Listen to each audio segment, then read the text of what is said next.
Two ships on the 10th of December.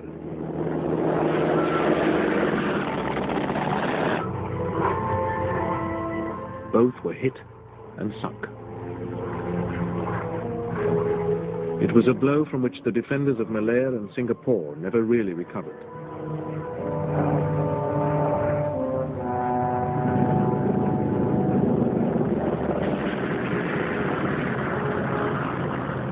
Many British aircraft were destroyed on the ground early on, and the remainder withdrew to Singapore.